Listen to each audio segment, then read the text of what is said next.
Hi! Welcome to Bookbox.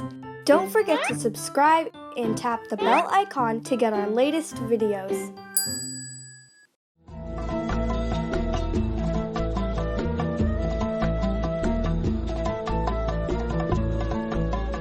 البهجة. كان هناك أميراً لخراسان اسمه أمير، ولقد عاش في رفاهية ونعيم.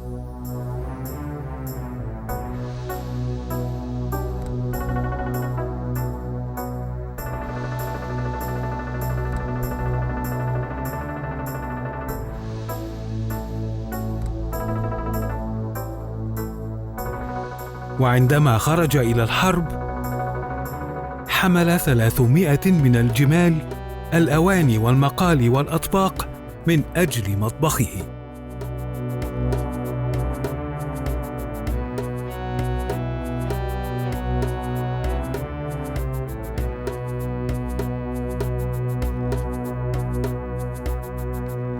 وذات مرة سجنه الخليفة إسماعيل،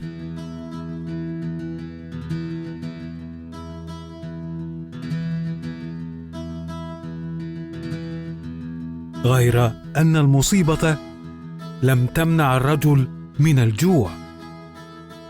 ولما رأى أمير الطباخ يطهو من قرب طلب منه أن يعد له وجبة من الطعام.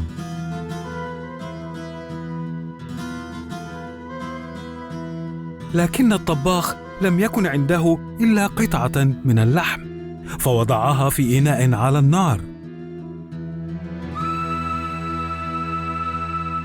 وذهب ليأتي ببعض الخضروات ليعطي الطبق طعما شهيا. فمر كلب ووضع أنفه في الوعاء يشم الرائحة، فأحس بحرارة النار وهرع، وكان قد التفت بشدة.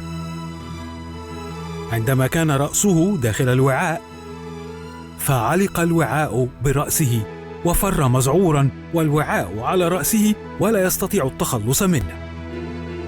فانفجر أمير ضاحكا.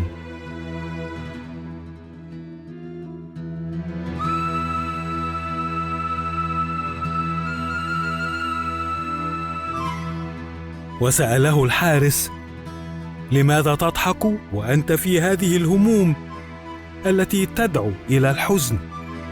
فأشار أمير إلى الكلب الذي يركض هارعا خارج المخيم وقال: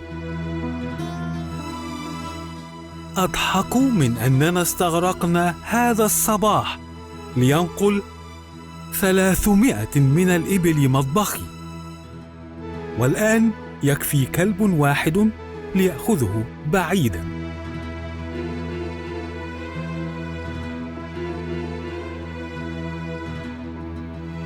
فتمتع أمير بالبهجة لسعة صدره على الرغم من مروره بواحدة من أسوأ فترات حياته.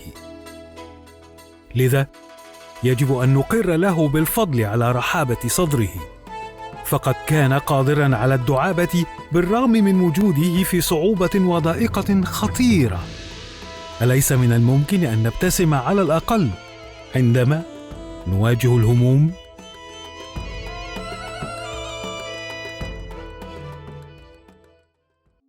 Hey there! Don't forget to like and share this video. Also, please leave your comments below.